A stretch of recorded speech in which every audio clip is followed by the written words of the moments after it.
Friends ఇప్పుడు next exercise 6.2 దాంట్లో first Dasu needs 3 oranges to make a glass of orange juice. How many glasses of orange juice can he make with 240 oranges? అంటే దాసు 3 నారింజ పండ్లతో ఒక glass పండ్ల రసం తయారు చేశాడు.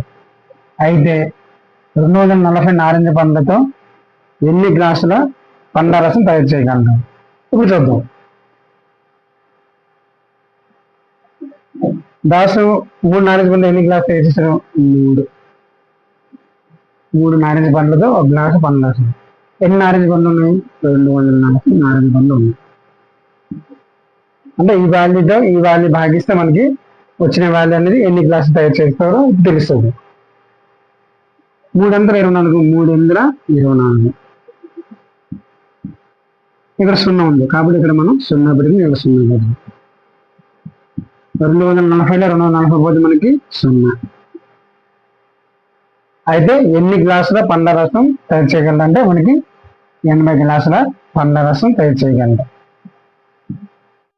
ఇప్పుడు రెండోది ఏంటంటే the cost of A mango is 15 rupees.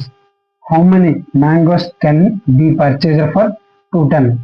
అంటే ఒక మామిడి పండు ఖరీదు 15 రూపాయలు అయితే 210కు ఎన్ని మామిడి పండ్లు వస్తాయి? ఇప్పుడు చూద్దాం. ఒక మామిడి పండు ఖరీదు అంటే మనకి 15 రూపాయలు. ఎన్ని రూపాయలు ఉంది మన దగ్గర? 210 రూపాయలు ఉన్నాయి. ఈ వాల్యూతో ఈ వాల్యూ భాగిస్తే మనకు వచ్చిన వాల్యూ అనేది ఎన్ని పండ్లు కొనగలమో తెలుస్తుంది.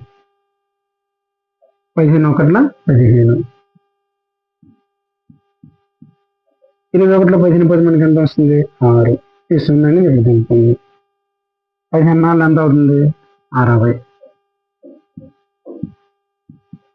60లో 60 పోతే మనకి 0. అంటే 210 రూపాయలకి మనకి 14 మామిడి పండ్లు వస్తుంది. ఇప్పుడు మూడోది ఏంటంటే the earth takes 24 hours to complete 1 rotation. How many rotations can it make in 144 hours? అంటే భూమి ఒకసారి భ్రమణం చేయడానికి 24 గంటలు పడుతుంది. అయితే 144 గంటలలో భూమి ఎన్ని భ్రమణాలను చేస్తుంది? ఇప్పుడు చూద్దాం. భూమి ఒకసారి భ్రమణం చేయడానికి ఎన్ని గంటలు పడుతుంది? 24 గంటలు పడుతుంది. 144 గంటలు ఎన్ని పడుతుందో మనకి తెలుసుకుందాం. ఈ వాల్యూకి భాగిస్తే మనకి ఎంత వస్తుందో అది ఎన్ని గంటల్లో ఎన్ని భ్రమణాలు చేస్తుందో తెలుస్తుంది. మనం చూడండి 24 5 ఎంత అవుతుంది? మనకి 120 అవుతుంది. 24 6ల 144 అవుతుంది. అంటే మనకి 140 పోతే 0. అంటే మనకి 144 గంటలలో 6 భ్రమణాలు మనకు అవుతుంది. ఇప్పుడు నాలుగోది ఏంటంటే a school bus can accommodate 50 children.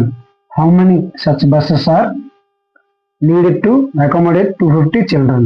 అంటే ఒక స్కూల్ బస్ 50 మంది విద్యార్థులను తీసుకువెళ్ళగలదు. అయితే 250 మంది విద్యార్థులను తీసుకువెళ్ళడానికి ఎన్ని బస్సులు కావాలి?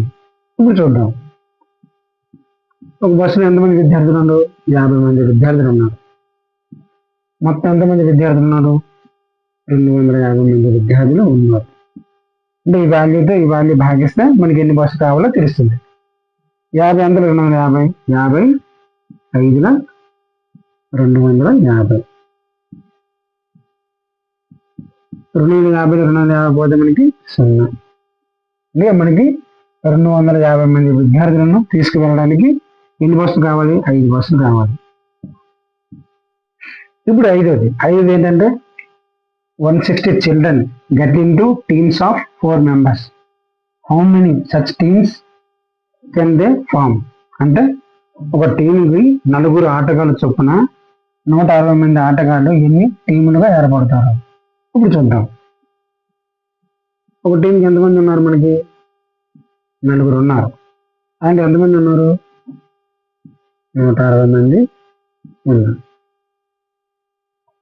ఈ వాల్యూతో ఈ వాల్యూ భాగిస్తే మనకి ఎంత వస్తుందో అది ఎన్ని టీంలుగా ఏర్పడుతుందో తెలుస్తుంది.